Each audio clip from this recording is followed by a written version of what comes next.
నమస్తే అమ్మా. నమస్తే సార్. మీ పేరు? వరదానం సార్. ఏంటమ్మా ఈ సమ్మెకి కారణం ఏంటి? సమ్మె కారణం మరి సాలీసాల జీతాలతోటి మరి చాలా ఇబ్బందులు పడుతున్నాం. పిల్లల చదువులు కానీ మరి మాకు ఆర్థిక సమస్యలు వాటి వల్ల మేము చాలా ఇబ్బంది పడుతున్నాము. మరొకటి మరి కుడిచే అనకుండా ఎడంచే అనకుండా మేము ఈ పని చేస్తున్నాము. మాకు మరి సీఎం గారు మాకు న్యాయం చేయాలని మరి మేము అందరం ఆయన్ని వేడుకుంటున్నాము. మరి ముఖ్యంగా మాకు పిల్లలు కూడా చదువులకి చాలా ఇబ్బంది పడుతున్నాం. ఈ జీతాలతోటి మాకు జీతాలు పెంచాలి. మరి ముఖ్యంగా మాకున్న సమస్య నుంచి ఆయన ఆ బాబు గారు మాకు సమస్య నుంచి మమ్మల్ని తీసివేస్తాడని మేము నమ్ముతున్నాము. అంటే గతంలో మరి ముఖ్యమంత్రి అవ్వకముందు మీ సమస్యలు తీరుస్తామని జగన్మోహన్ రెడ్డి గారు హామీ ఇచ్చారు. ఆ హామీ ఇంతవరకు 4.5 సంవత్సరాలు అవుతుంది, నెరవేర్చలేదు. దీని మీద మీరేమనుకుంటున్నారు? నెరవేర్చాలని అడుగుతున్నాం సార్నే నెరవేర్చమని అడుగుతున్నాం. మేము ఆయన్ని ఒకటే కోరుకునేది మాకు న్యాయం చేయమని అడుగుతున్నాం. ఇదే జరుగుద్దని అనుకుంటున్నారా? జరుగుద్దనే అనుకుంటున్నాం సార్. అంటే 3 నెలల్లో ఈ ప్రభుత్వం రద్దు అవుతుంది, ఎలక్షన్లు రాబోతున్నాయి. ఇప్పుడు మీరు సమ్మె చేస్తున్నారు. ఈ సమ్మెకి సరైన స్పందన ప్రభుత్వం నుంచి ఉంటుందని మీరు అనుకుంటున్నారు? మేము అనుకుంటున్నాం సార్. మనస్ఫూర్తిగా అనుకుని మేము ఆయన్ని నమ్మి మేము అడుగుతున్నాం సార్. ఎందుకంటే అందరం కూడా ఈ కష్టార్జితం మీదే బ్రతికేవాడు. దాని గురించి అని మాకు న్యాయం చేస్తాడని మేము అడుగుతున్నాం సార్.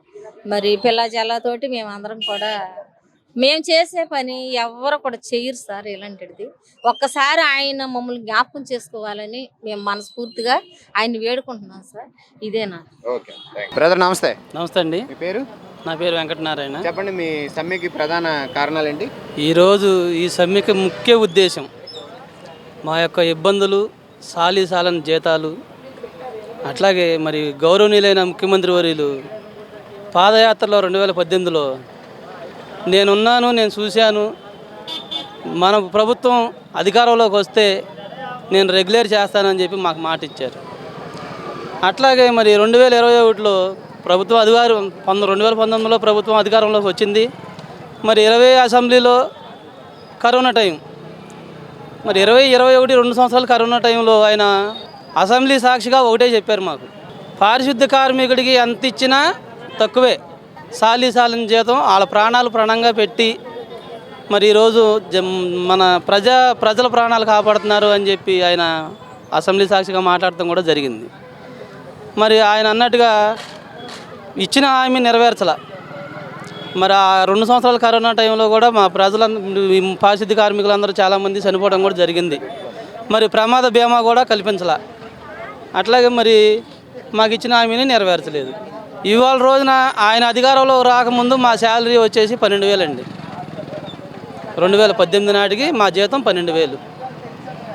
ఆయన అధికారంలోకి వచ్చిన తర్వాత 2021లో 15,000 రూపాయలు చేశారు. ఆ 15,000 రూపాయల్లో 2,000 రూపాయలు పిఎఫ్ కట్ అవుతుంది. 13,000తో ఇవాళ ఉన్న నిత్యావసర వస్తువులు ధరలు పెరగడం వల్ల 13,000తో మా కుటుంబాన్ని ఏ రకంగా పోషించాలని మేము అడుగుతున్నాం. అంటే 13,000 అంటే కనీసం 15 రోజులకు కూడా సరిపోని పరిస్థితి ఈ రోజులను బట్టి. 15 నెల రోజులు కాదు, 15 రోజులకు కూడా సరిపోదు. మీరు ఎంత జీతం కావాలని మీరు ప్రభుత్వాన్ని డిమాండ్ చేస్తున్నారు? ఇవాళ ఉన్న నిత్యావసర వస్తువులు ధరలు పెరిగినాయి కాబట్టి సుప్రీంకోర్టు తీర్పు ప్రకారం సుప్రీంకోర్టు తీర్పునిచ్చిందండి.